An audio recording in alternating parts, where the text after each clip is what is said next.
day 5 of this symmetry short mini series, and we're just going to start working into your core.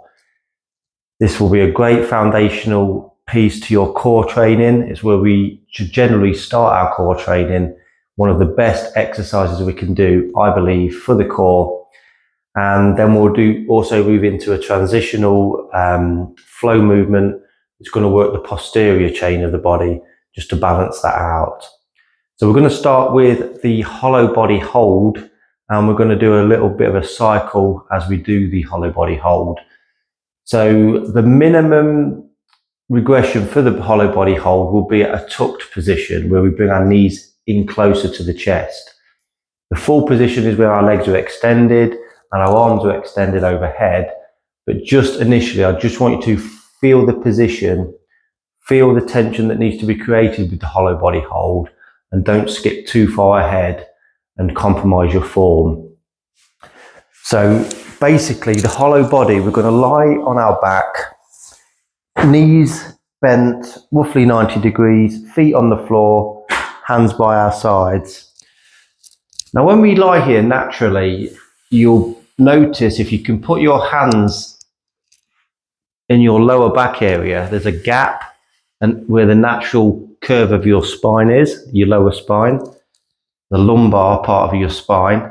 There's a natural curve, so you'll be able to get your hand in between that gap, the spine and the floor. With the hollow body hold, we want to eradicate that gap, so that space needs to disappear. The way we can do that is to tilt our pelvis, squeeze our glutes, and rotate the pelvis under and flatten the lower back into the floor. Not super hard, just nice and gentle, just so you can feel that contraction in the core, in the ab area. And also at the same time, think about your ribs compressing down towards the floor too.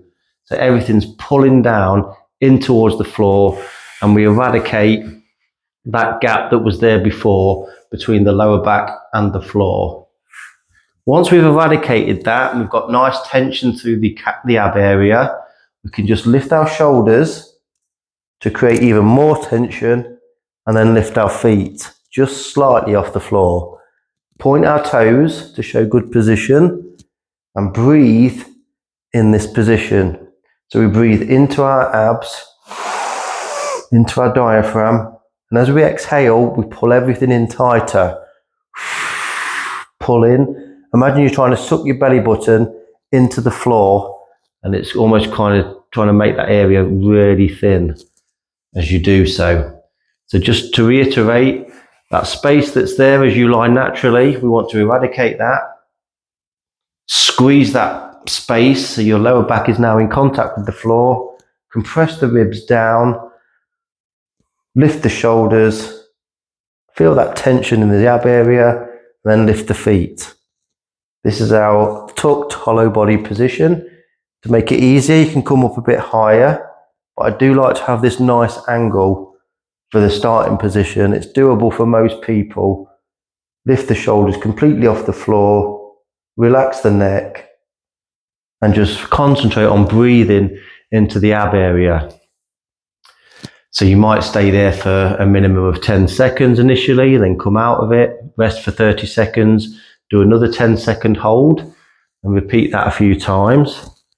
And then, where I mentioned the cycle position, I just want you to just experiment with getting into that position and then straightening one leg, but maintaining that flat lower back into the ground.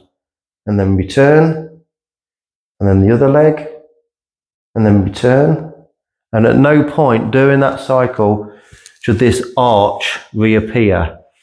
So you can almost put something underneath there, get your partner or whoever just to put something under there and try and pull it away.